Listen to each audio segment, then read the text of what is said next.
Hello and welcome to this week's Advanced Guide. This week we'll be taking a look at team setups and strategy for the Spirit Watch map. Next week we're going to be having a more general guide for this map, looking into the shortcuts and the nodes and such like we've done for previous episodes, but for this episode we're going to be talking purely about building a strong team to control the orb and the nodes. Speaking of the orb, I should explain the secondary objective for anyone who is unaware.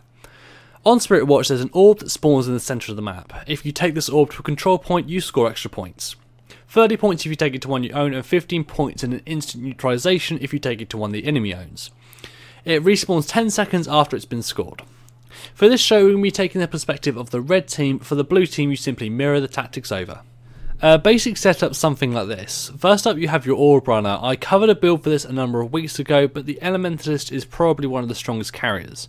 Secondly, you need someone to both support your orb carrier and bring down the enemies. Again, we covered a warrior build for this, but other professions do have viable options.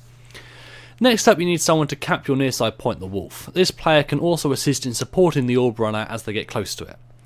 The last two positions are tough to fill, but most will go with one high DPS roamer assisting when needed and one bunker for the raven. This setup's pretty good currently. It gives you a safe run to wolf and the occasional run to raven with the orb. It's fairly effective on running the orb as well. Its weakness is that the enemy could put high pressure on either the orb carrier or the nodes, and unless you change up your plays, this can be a little bit hard to deal with. If they apply a lot of pressure on the nodes and start taking them all over, this really reduces the amount you can score with the orb, especially if you're not actually getting it back to a node you actually control. And if they start grabbing the orb, they've already got a pretty safe run back to their node with not much you can really do to stop them. This setup makes a good opener, but it should be adapted if needed later in the game. The next setup focuses on giving the enemy nowhere to go with the actual orb. You have a bunker on your node to secure that, and Mesmer will work nicely as then they can move off the node using a portal to defend it when needed. If you have a strong bunker on Guardian on the mid and a second strong bunker pushing their node. Next up, two roamers will be focusing on bringing down the orb carrier and supporting the mid and far nodes when needed.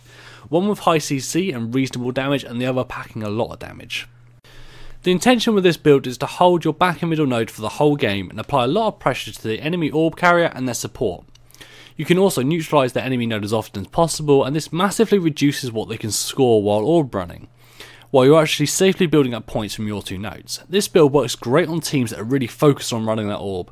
If they're unable to adapt, you're looking at a very easy victory. If the enemy starts to outplay your far point attacker, they need to move back towards the roamers and assist in bringing down the orb carrier. Having this option gives you some more adaptability against more powerful foes. Next up we have a setup focused on moving the orb quickly and safely. This is the kind of thing you can counter with the previous build, but it will work great against anyone running the basic setup. First, as before, you need a back bunker. This person should also be supporting the orb runner as they get close to the node. Next up you need an orb runner and an escort. These two will be running the orb back to your near side node. The escort player should also double up and be able to stop the enemy if they get hold of the orb. They need some good CC and things like that to slow them down, and also that helps in supporting your own player. Next up you have a DPS. They'll need to be very mobile. A thief is pretty much a must here. They should cap Raven if it's ever undefended, perhaps even the far point using Infiltrator Arrow to move there very quickly. They will also be escorting the orb when needed. Next up, a bunker build with a lot of CC, something like a Guardian. There will be a human shield to stop the enemy chasing the orb. They will need to use skills to deny the enemy access to chase the orb runner down, like Ring of Warding for example, blocking off staircases. This setup, as mentioned, can be countered pretty well by the previous one. However, if you want to focus on orb running and a quick victory, this can be very effective. The odds in the fights of the orb are often in your favour. Your thief needs to be very mobile and make good decisions, as much of the killing power is on his shoulders. But neutralising their points can make a big difference, so picking the right role at the right time is paramount. Watch for any Zergs coming around the back of Raven as well. The enemy team could get behind your orb carrier and neutralise your node if they're left unchecked, and that can be a big problem. This next setup is another way to run the orb. You have a back bunker and a bunker on Raven. This helps give early warnings of you being flanked at your back node, and also applies more pressure to the enemy while also getting some added points if you do manage to control mid. Next up you have two orb runners, both Ellies, both running similar builds. They will be assisted by an escort. They will take turns running the orb back to your node. This gives more uptime on running the orb with the carrier having stability, invulnerability, protection, etc, etc. It's a strong way to run and it relies on keeping control of the orb each time it comes up. If you lose it, you have limited killing power and it will make stopping them very difficult. You have to let them pretty much cap the orb and then wait for it to respawn. However, with 2 runners and the escort, it shouldn't be too much of a challenge to keep and control it throughout the game. This build offers more secure runs and it doubles the number of times you'll be able to use your cantrips. It works really well if the enemy has 2 players using CC builds trying to stop you running. The downside, as I mentioned, is that you lack killing power. Raven can also be at risk by being zerged by the enemy. If your bunker there is being pressured too hard, he should help in controlling the area around the orb spawn as much as possible. However, in this situation you're at risk from the same weaknesses as the previous setup and you pretty much fall into the same build lines. The final team build I want to cover is another build designed around stopping the enemy scoring the orb. It's highly mobile and really packs a punch.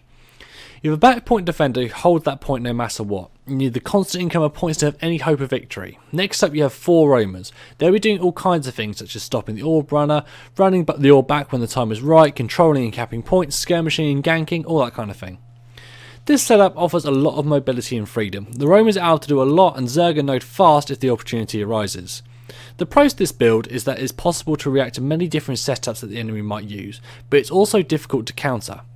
The downside is that it's very reliant on the skill level of your roamers. If they're good and strong players, they'll be able to handle it fine. However, if they're being outplayed and held up, problems can arise. They don't want to get locked down fighting over a single node because you can lose the rest of the map. The roamers need good communication to be able to perform all these different roles without letting the orb carrier get away.